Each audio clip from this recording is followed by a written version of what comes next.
quando a gente estiver gravando, ó, boa tarde aí para quem tá assistindo o vídeo, para quem tá aqui na live, tá reagindo comigo aqui às jogadas do Johan Gerber do Orlando City. A gente vai fazer uma conexão com o conteúdo, então sejam bem-vindos aí a mais uma live, mais um vídeo, tá? E pedir para quem tá no YouTube, se você estiver curtindo esse formato que eu tô trazendo com vídeos um pouco mais longos, né? Deixa o seu like, se inscreve, ativa o sininho. E hoje eu vou falar de Paulinho e eu vou falar de Vitor Roque e Hendrick, ó. E Estevão, porque, cara, quem acompanhava as lives aqui, eu enjoei do PES porque, dada uma tarde como essa aqui que eu tô gravando, eu resolvi montar o ataque do Palmeiras, Hendrick e Vitor Roque, e eu enjoei do jogo de tão fácil que ficou, né? É por isso que eu parei de jogar PES, na verdade, porque a gente montou um ataque, era muito difícil ganhar os títulos ali, as partidas. Quando eu montei esse ataque aí, o time ficou absurdo, eu tinha contratado o Depou também, enfim. Hoje é um vídeo pra gente falar de futebol. Assim como foi a nossa live de ontem aqui, que a gente pegou e por conta de um dos seguidores aqui, acho que era Ameti, o nome dele, Ameti, alguma coisa assim. Ele me mandou um pênalti de um jogador do Herediano, costarriquenho, contra. Puta, eu não lembro contra quem foi, mas foi agora. Foi contra. Ah, contra o Rafael Cabral. Se eu não me engano, ex-goleiro do Santos, que aí eu tenho que ver onde ele tá jogando, só um minuto. Rafael Cabral. E simplesmente, esse jogador é isso, no Salt Lake. Exatamente isso. O Herediano jogou contra o Salt Lake, o Herediano é um time da Costa Rica, o Salt Lake é um time dos Estados Unidos, cara. E esse jogador desconhecido, ele humilhou o Rafael Cabral na cobrança de pênalti. Eu acho que vocês já devem ter visto esse pênalti aí. Se não viu, pesquisa. E aí, cara, ontem na live, foi uma live que a gente falou muito de futebol, né, aqui na Twitch, e esse arquivo não foi pro YouTube. Cara, hoje, pegando o link das nossas lives de PES, eu lembro que eu falei assim, cara, aqui a gente pode viajar, né? Eu falei, então eu vou contratar o Vitor Roque e o Hendrick. E, cara, agora isso aconteceu na vida real, né? Então, assim, o que era vai jogar FIFA, vai jogar PES, aconteceu na vida real.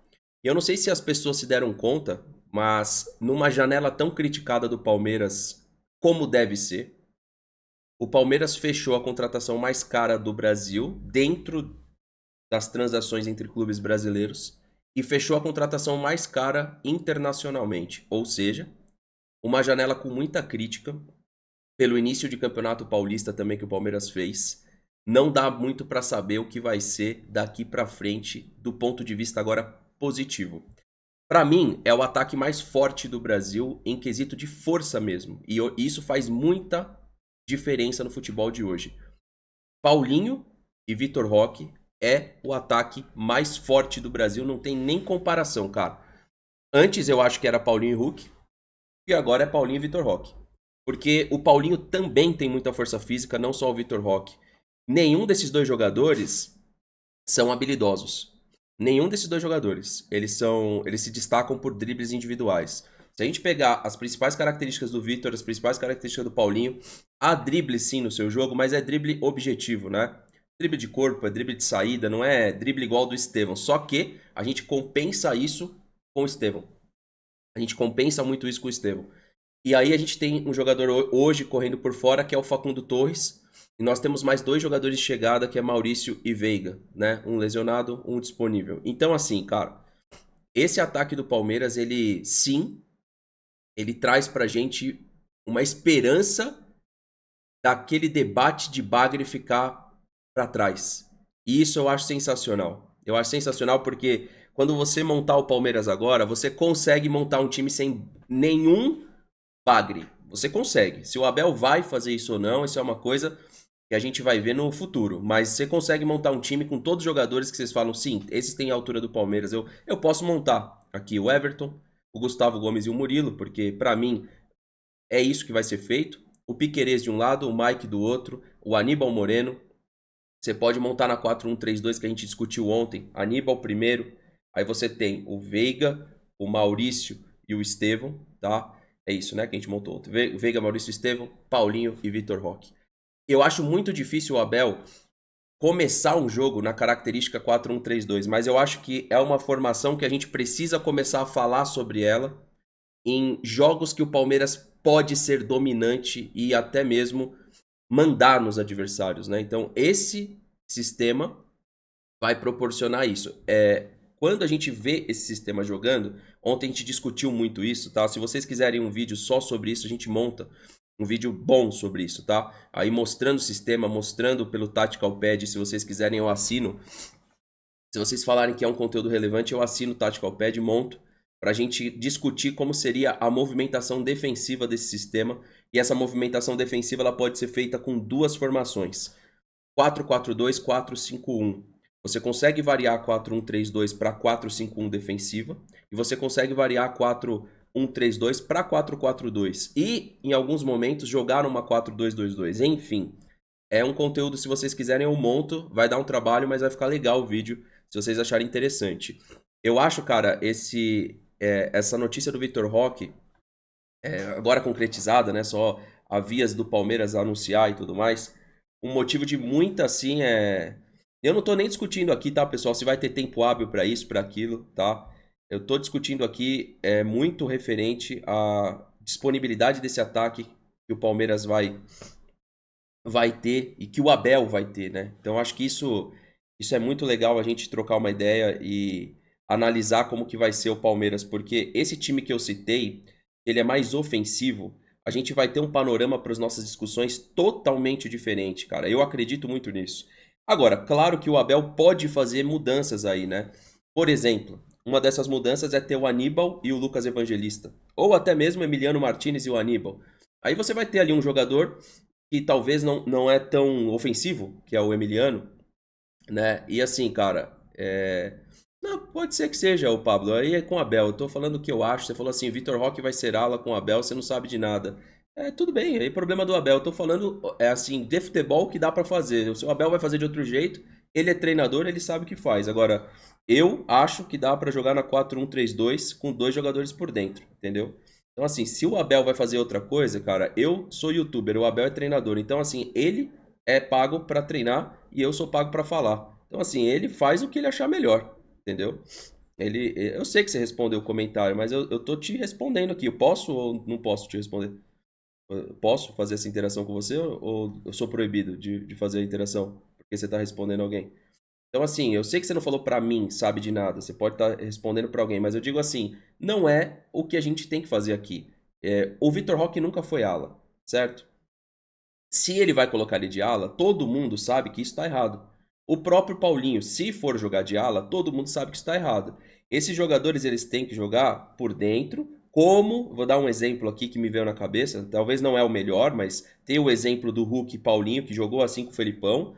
Se o Felipão conseguiu fazer isso, o Abel também consegue. Mas lá no Mundial de Clubes, por mais que não foi uma dupla que deu muito certo, jogava Lukaku e Werner juntos, por dentro. Ninguém era ala. Então, o futebol europeu a gente consegue caçar alguns exemplos de times que têm dois atacantes e não precisa transformar um em ala. Mas, se o Abel, por exemplo, escolhesse jogar numa 4-1-3-2, vai ter que alguém fechar corredor, porque senão a conta não fecha. Ou ele vai ter que marcar numa 4-4-2, na qual hoje é muito arriscado, porque hoje você tem mais zagueiros que sabem quebrar linha, então se você marca com 4-4-2, você já pode ser facilmente dominado numa saída de jogo de uma equipe que sabe fazer isso. Então é possível que aqui no futebol brasileiro um atacante sempre seja sacrificado para ser um cara mais para fechar corredor. Então assim, por isso que eu falei, com o vídeo de tática, a gente consegue trocar uma ideia muito melhor sobre essas variáveis, porque inevitavelmente é assim que é trabalhado aqui no futebol brasileiro. Aqui no futebol brasileiro é muito preocupante, né? Esse negócio da 4-2-3-1 fechando corredores, entendeu? Então, assim, ó, o Caleb tá falando do Thuram e do Lautaro, Eto'o e Milito, ou seja, na verdade, no futebol europeu atual mesmo, a gente consegue achar algumas referências, né? E não precisa ser só no futebol europeu. Futebol sul-americano, enfim, dá pra gente caçar referências de times que jogam com dois atacantes, né? Mas a gente falando de capacidade física também, a gente não pode esquecer que os dois têm capacidade para fechar corredores, né? Infelizmente, essa é a verdade. Os dois eles têm capacidade de fazer o tal ala pro Abel aí que o Abel utiliza pelo lado esquerdo. Então, assim, eles chegando, a gente tá comentando aqui uma situação de dois atacantes que a gente não vê há muito tempo. E se a gente falar de Palmeiras, eu acho que uma dupla que tem muito carinho de vocês é Michael Leite e Barcos. Tô brincando. Michael Leite e Barcos aconteceu também, mas a dupla que tem muito carinho de vocês e nossa aqui, né? Eu acredito que são duas, tá? Kleber Gladiador e Alex Mineiro. E Evair, que eu podia falar do Evair e Edmundo, mas eu também posso falar do Osés e Paulo Nunes, tá? Então são três duplas aí. Vocês escolhem qual que é que tem mais carinho de vocês. Barcos ou Michael Leite, Evair e Edmundo e Alex Mineiro e Kleber Gladiador. Falando sério mesmo, todas essas eu gostei. Eu lembro que, inclusive, na época do Barcos, a gente pegava muito no pé do Michael Leite, mas o Michael Leite é que corria ali por ele, é o que abria espaço muitas vezes, né? E quando o Palmeiras contratou o Michael Leite, ele tava jogando muita bola no Santos, né? Então, assim, a contratação do Michael Leite naquela época, ela justificava pro Palmeiras, mesmo sabendo que depois, né, não deu tão certo assim aqui no Palmeiras. O futebol do Michael Leite, né? A carreira do Michael Leite, ela teve um ápice e um declínio muito grande, né? É só olhar os clubes que ele jogou depois do Palmeiras. Mas aí a gente tem outras duplas, né? Pelo futebol e até pelo Palmeiras mesmo. Aqui de referência me vieram essas três. Pedir para quem tá chegando o like. E agora a gente vai falar o seguinte, tá? Primeiro, saber a opinião de vocês. Eu vou só ler rapidinho aqui, porque a gente tá em ao vivo, então vou ler o comentário da galera aqui. Acredito que o Abel possa testar esse time agora com peças na 3-4-1-2. Ontem foi citada essa formação na live, tá? Por alguém aí. Eu só tenho um pouco de medo, viu? Dessa formação com três zagueiros, trazer três zagueiros de fato. Se um dos zagueiros for um lateral, eu acho que daria muito certo no Palmeiras. Agora, se a gente botar três zagueiros de fato, eu já tenho minhas dúvidas, tá? Você fala aqui, ó, tendo em vista que dessa contratação ele tenta implementar um sistema com três zagueiros. O nosso melhor jogo até aqui na temporada, futebol praticado, foi com três zagueiros contra os Gambás. No segundo tempo a gente caiu, mas no primeiro tempo a gente fez um bom jogo mesmo. O Everton, Gustavo Gomes, Naves e Murilo. Então, mas esse é o meu medo. Esse é o meu medo, cara. A gente trazendo um zagueiro a mais com dois laterais, a gente perde lá na frente. Agora, o que o Abel pode ganhar com isso, tá? Se ele assume um sistema com três zagueiros, igual você está falando, a gente pode ganhar a variação da 4-1-3-2 em jogos que a gente precisa buscar o resultado. Agora, eu tenho um pouco de desconfiança se a gente funciona. Ó, eu faria exatamente essa formação que você está citando, mas ao invés de trazer os dois alas, eu transformaria um lateral em zagueiro. Como o futebol europeu tem feito, a gente assume um dos laterais como zagueiro. Ou o Mike ou o Piquerez. Aí eu acho que funciona melhor, na minha opinião, tá? Mas eu acho que você tá certo em termos do que o Abel gosta de trabalhar e até hoje não conseguiu fazer isso com frequência. Pegar um sistema de três zagueiros e sempre tá colocando esse sistema para jogar começando partida, né? O Abel também, para ser sincero, não é um treinador que repete muito a escalação, né? Galera, a gente contratou o Facundo Torres. Eu vou mostrar esse conteúdo aqui para vocês que eu acho que é de um valor interessante. A venda do Facundo, e veja bem, só aqui não tem crítica pro Palmeiras, porque o Palmeiras faz a mesma coisa que o Orlando City. Eu só tô citando um time que também faz isso e que precisa às vezes ser lembrado, tá?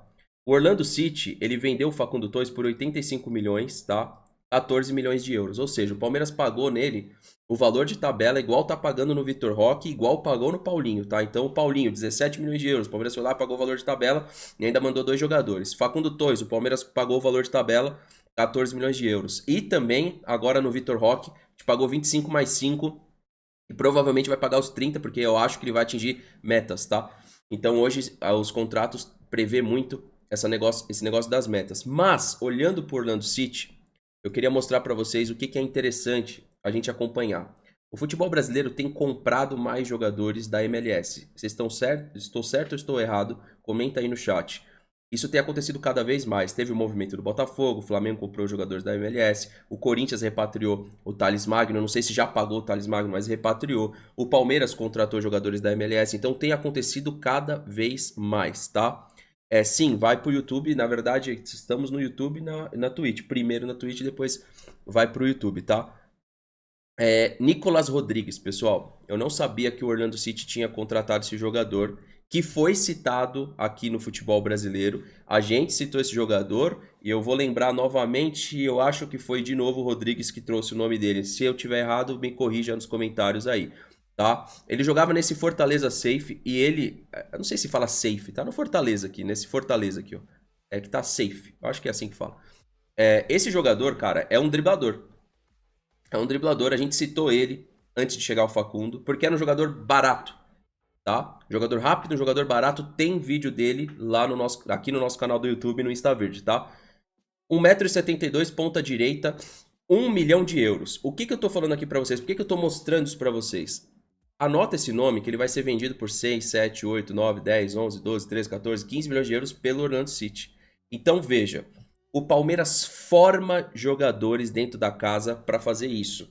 Vocês não acham que também há caminho para a gente fazer mais como com o Richard Rios, mas vender esses jogadores? Será que o Palmeiras não vai ter um fluxo de caixa ainda mais poderoso quando a gente conseguir fazer isso? Pois bem, o Orlando City faz, tá? O Orlando City faz, a gente pode falar que o Facundo foi isso, porque se a gente pegar o Facundo Torres aqui, colocar o valor de mercado, ó, Facundo Torres, valor de mercado. Como ele ficou acho que 2 temporadas na MLS, ou 2 ou 3, provavelmente, eu não tenho certeza, mas olha aqui, provavelmente o Orlando City pagou em torno disso aqui, ó. Aí ele cresce dentro da liga e é vendido por o dobro quase, né? Tipo, quase o dobro aí do que foi pago. Então, assim, Orlando City consegue fazer isso. E no começo do nosso vídeo, vocês viram uma jogada. E como eu descobri esse jogador aqui, o Johan Gerber. Eu descobri esse jogador porque o Everson, ele foi bater um pênalti no Everson, aqui, goleiro do Brasil, e ele, mano, ele humilhou o Everson. Ele chegou na batida, ele dá uma pausa, o Everson cai pro lado direito, ele bate do lado esquerdo. E aí eu fui ver, né, quem que era esse francês aqui do Orlando City. Hoje ele não tem valor de mercado, cara. Ele tem 1,80 m, volante, primeiro volante, mas aquele volante de saída, que trabalha a saída de jogo. E, cara, como ele veio da liga de colegial, assim, o Orlando City provavelmente não pagou nada, assim, pagou pouco. Captou o jogador, é como se fosse a base da MLS, muitas vezes, vem dessas ligas college, né? Esse jogador jogava nessa liga, tá? Se vocês puderem, acompanha. Aqui, ó, é a formação dele, tá vendo? Ele jogou nesse Clemson Tigers, no Oregon e no Auxerre. Então, assim, é um francês. Esse cara vai para futebol europeu, cara. Esse cara é muito acima da média com a bola no pé. E aí a gente tá mostrando isso porque, diferente do Palmeiras, o Orlando City, ele vai ter a base dele? Tem. Só que ele busca muito nessas ligas universitárias, né? O futebol dos Estados Unidos, ele compra na baixa e vende na alta. Então eu acho que a gente já podia estar se movimentando em meio a essas contratações que a gente está fazendo, de possíveis substitutos para o Estevão, que é o que me preocupa. A gente tem hoje o Facundo, mas a gente poderia arriscar nos 2 pontas talentosos, para que se caso esse cara arrebente igual o Richard Rios, o que que acontece? O Palmeiras comprou esse cara na baixa, igual para você que de repente está vendo o vídeo e não entendeu aqui a referência, eu mostro de novo. Ó. No ritmo que tem o Paralik, esse Pasalic, aliás, desculpa, que é mais rodado, é um jogador mais rodado, um ponta também, tá? Um ponta direita. Ó, você tá vendo que esse aqui já é um jogador que passou pelo Stuttgart, passou pelo Borussia, aí veio, acho que do futebol croata pra cá. Esse jogador é o que a MLS tipo, tem como certeza. 24 anos, ponta direita, tá? Só que aí o que, que eles fazem? Traz o Nicolas Rodrigues. E tem jogadores aqui, passaram jogadores aqui pelo Orlando City, conhecidos do Palmeiras, como o Ivan Angulo, que chegou lá talvez no projeto de venda, e aí esse jogador, o Orlando City ainda não conseguiu atingir um valor nele para vender. É de se observar Nicolas Rodrigues, tá? É de se observar. É de se observar esse jogador aqui também.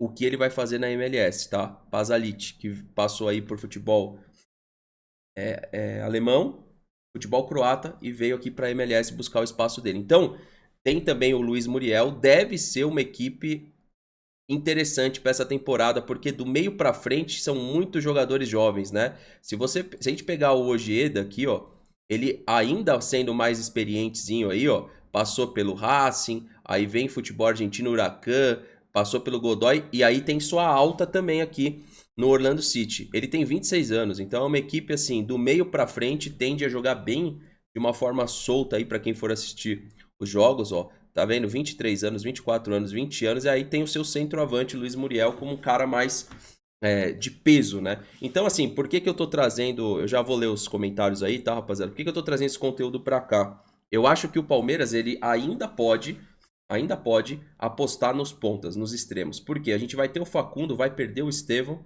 E quando a gente perder o Estevão, não tenho dúvida lá na frente, que como a gente vai ter um ataque muito forte em força física, que é o Paulinho e o Vitor Roque, aí a gente vai ter o Lopes como uma segunda opção para o ataque agora, vai faltar esse jogador quebrador de linhas. Então, eu acho que esse jogador tem que apostar, velho. É pegar jogador talentoso, de liga menor e apostar. O jogador que eu mostrei pra vocês, eu só tô fazendo essa menção porque eu queria que vocês buscassem o nome dele e fossem assistir os jogos a partir de agora e me falar com quem ele parece. Parece muito. Eu não vou falar assim, vocês assistam. Eu acho que muita gente vai falar só Valdívia, mas não é só Valdívia, tá? Pesquisa esse jogador aqui ou começa a acompanhar ele. Não sei se ele vai ter espaço no Orlando City. Eu não sei por vir, né, de uma liga menor, se vão dar o espaço devido a ele. Mas vocês vão me falar com quem ele parece, tá? Quem puder, pesquisa ou assista os jogos, né? Se vocês colocarem o catálogo de jogos aqui, ó. Orlando City. Tem já o catálogo de jogos aí para assistir, então tem aqui, ó, essa sequência. Atlanta, Toronto, New York City, Philadelphia Union, time do Messi já foi. Na verdade, desculpa, vi errado, eu vi de cima para baixo.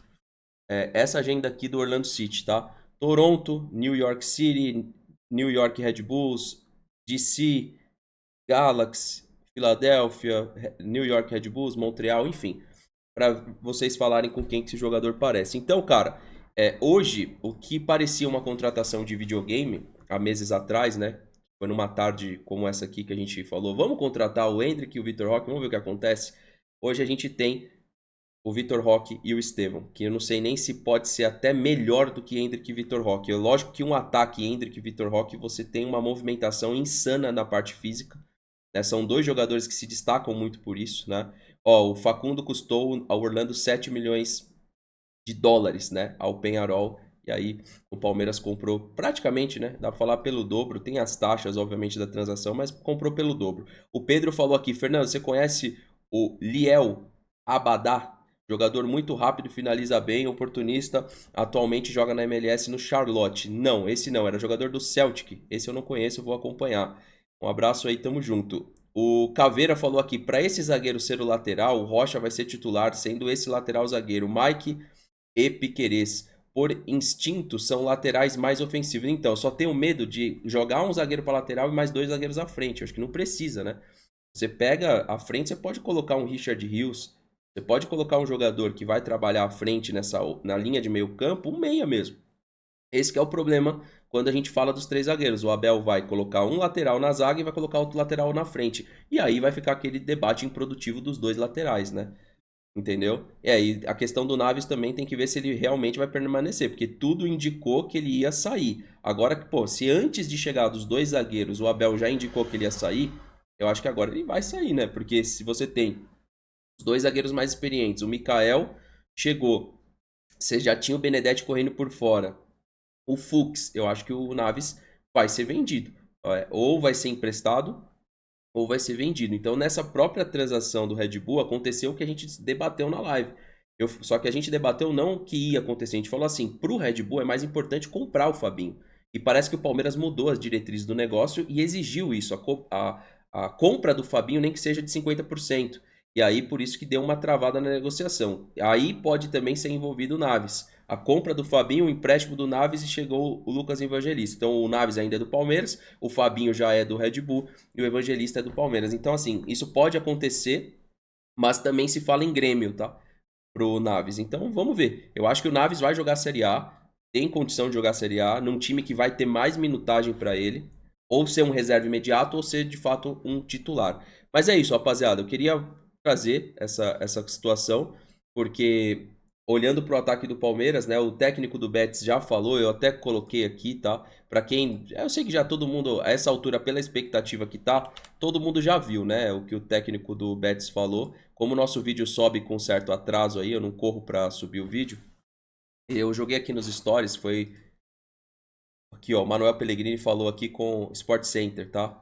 Crédito do Sport Center. Então, para você que não viu, de repente, correria do trabalho, etc. O Betis já sinalizou, agora só tá pelo anúncio do Palmeiras, que pode ser hoje, pode ser sábado, pode ser domingo, pode ser segunda, tá? do Vitor Roque aí. Y su salida a Palmeiras ya está cerrada y en el caso de que sea así, ¿cuál es su opinión acerca de este movimiento, ya que es el tercer movimiento que se produce de salida en el equipo fuera de mercado en el último año y medio? ¿Qué le supone esto a usted y al equipo? Gracias. Buenas tardes. Bueno, Víctor Roque ya no entrenó hoy día porque su traspaso al Palmeiras parece que está ya finiquitado, hecho, así que ayer sí no se sabía todavía, entrenó, hoy día ya dejó de entrenar. En cuanto a la salida de Víctor, no tengo mayores comentarios, han ido 18 jugadores este año por distintos motivos, no he comentado tampoco ninguno de ellos antes, así que hay un plantel y con el plantel que tenemos vamos a intentar siempre llegar lo más arriba posible. Então tá aí, né? E aqui tem uma pergunta que pra finalizar o vídeo, eu vi muito isso aqui mesmo, viu, cara? Isso daqui é muito verdade o que o Le Rocha comentou aqui, ó. Cadê os Enzos clubistas que falavam que Vitor Roque é melhor que Endrick? E agora, clubistas, mantém? Porque depois que o Palmeiras... É engraçado, né, mano? Depois que o Palmeiras sinalizou a contratação do Vitor Roque, aí ele virou um jogador ruim pra todo mundo, né? Antes, quando a gente tinha o Endrick, todo mundo falava que o Vitor Roque era melhor. E tudo bem, tá ligado? O Vitor Roque era um pouquinho mais pronto que o Endrick mesmo. Até aí tudo bem. Mas depois que o Palmeiras sinalizou a contratação, aí, tipo assim, o Vitor Roque passou a ser um jogador ruim, né? É engraçado, né, mano? Mas é muito verdade isso daqui que o amigo comentou, tá? Outra coisa pra a gente finalizar, a apresentação do Vitor Roque. Eu acho que o Palmeiras tinha condição de fazer uma coisa maior do que nas últimas apresentações. Não é muito da característica do clube. Pela forma de gestão, por exemplo, querer trazer uma apresentação para o Vitor Roque muito maior do que foi a do Paulinho, mas tinha caminho para fazer isso, tá? Ou seja, eu não sei como o Palmeiras vai anunciar, mas tem caminho para fazer uma coisa maior. Ah, não precisa ser igual foi Luiz Fabiano no São Paulo, o Kleber Gladiador quando voltou para o Palmeiras. Sei lá, não é desse nível. Mas tem como fazer uma coisa maior sim no que se diz respeito à expectativa. É um jogador que, se tudo der certo, tudo correr bem, vai recuperar seu futebol, tem condição de duplicar esse valor. Eu não acredito em triplicar esse valor, a não ser que realmente nos próximos 2 anos, 1 ano e meio, o futebol brasileiro ainda vire mais do avesso no que se diz respeito aos preços, tá? Eu tô para subir um vídeo aqui pro canal sobre a realidade das SAFs para daqui a 2 anos, quando a torneira das bets secar, porque é o que tende a acontecer, tá? Essa torneira ela vai secar, ela vai diminuir, e aí com certeza os clubes que viraram SAF, porque tem clube muito sério que virou SAF, eu cito o Bahia como uma SAF séria, e tem clube que virou SAF só pra, tipo assim, ser irresponsável, né? Agora eu sou SAF, eu vou colocar um dinheiro aqui, ninguém vai me questionar a respeito do que questionou o Palmeiras lá atrás com a Leila Pereira, vou contratar como se não houvesse amanhã, vou pagar os valores lá em cima de mercado, e aí depois vamos ver se essa conta vai fechar. Então, cara, esse conteúdo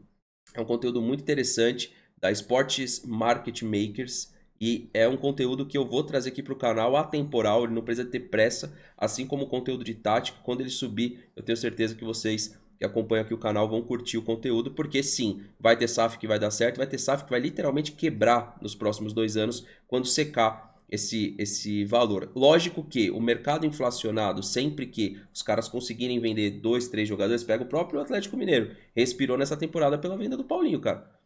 A venda do Paulinho fez o Atlético respirar. Não sou eu que estou dizendo isso. São quem administra o Atlético falou isso. Está vendendo o Paulinho para investir em elenco. Eles falaram isso, né? Mas assim, tem SAFs aí que, com certeza, nos próximos 2 anos, se não tiver resultado desportivo, vai estar pior do que estavam no que se diz respeito a quando eram clubes. E para fechar, também tem uma entrevista do diretor do Corinthians de marketing lá, quem é que está resolvendo os problemas financeiros. O Corinthians está, nessa temporada, se tudo der certo para eles, eles estão pagando 600 milhões em dívida. Aí você vai falar assim, pô, então caiu a dívida do Corinthians em 600 milhões, em 550 milhões? Não, juros. Eles estão pagando 550 milhões de juros para começar a pagar a dívida. Olha que loucura. E vocês acham que isso não vai acontecer com o SAF? Vai. A diferença é que a SAF lá na frente vai abrir falência, vai vender para outro administrar. Mas o que a gente tem visto é as SAFs aumentando a sua dívida. Aumentando a sua dívida. Certo? E isso é fato. Se você vê, velho, olha só, são 550 milhões de juros, mano. Não é que tá pegando a dívida do Corinthians, por exemplo, tá de mais de 2 bi, indo para quanto que é a dívida do Corinthians? Não é mais de 2 bi, não. É mais de 2 bi, né? O estádio. E baixar essa dívida, sei lá, pra 500 milhões, 700 milhões. Não, cara. Ela tá 1 bi, eles estão baixando 500 milhões de juros, 1 bi não, 2 bi, e tá permanecendo uma dívida ainda impagável, incontrolável. E aí o que acontece? O Corinthians tem que manter a receita de mais de 1 bi, mais de 1 bi, mais de 1 bi por 3 anos. O Corinthians tem que manter receita de mais de 1 bi para conseguir baixar essa dívida. De 2 bi para 1 bilhão e 600 milhões. Mais ou menos isso. Para quase, ou seja, dívida do Corinthians hoje, vamos só para finalizar aqui para vocês entenderem. Eu não sei o valor hoje. Porque teve a questão do estádio. Ó, diz aqui, tá? São 677 milhões do financiamento da Neoquímica, vai somando aí. 926 milhões de dívidas cíveis e trabalhistas. Mano, é quase 1 bilhão de dívida civil e trabalhista. É absurdo isso aqui. E 367 milhões listadas no RCE. Ou seja, se a gente somar aqui, ó, veja só. Hoje não, porque tá atrasada essa notícia aqui. São por baixo 2 bilhões. 2 bi, um pouquinho mais de 2 bi. Entendeu? Então é 1 bi mais 1 bi 200 da dívida normal dá 2 bilhões e 200. Ou seja, em juros, se o Corinthians hoje fechar essa temporada e melhor que fechou a próxima, ele ainda assim é o time que mais deve no Brasil. E o São Paulo subiu sua dívida também. Então, assim, esse conteúdo, rapaziada, a gente vai mostrar por quê. Vamos fazer o link do que já foi falado aqui. Tivemos críticas à diretoria? Tivemos. Mantenho as críticas, algumas eu mantenho sim. A questão do Vitor Roque eu acho que anima o torcedor, então a gente precisa também elogiar. Agora, por que que o Palmeiras nesse mercado teve as 2 transações mais caras do mercado da bola? Primeiro, eu não tô falando que tá certo ou errado, aí vai da interpretação de cada um. Tô falando que foi feito, né?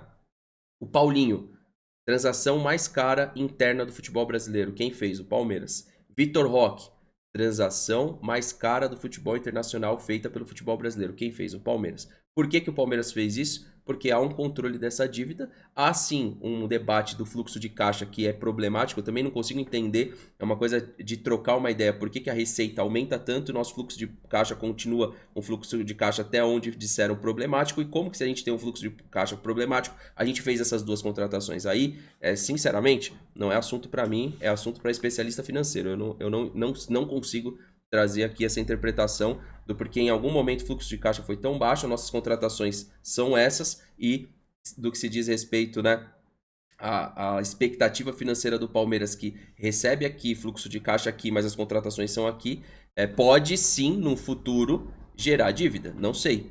Hoje, o Palmeiras tem feito por uma situação controlada, né? Então, o Palmeiras ele foi ao mercado, o Corinthians foi no mercado na temporada passada.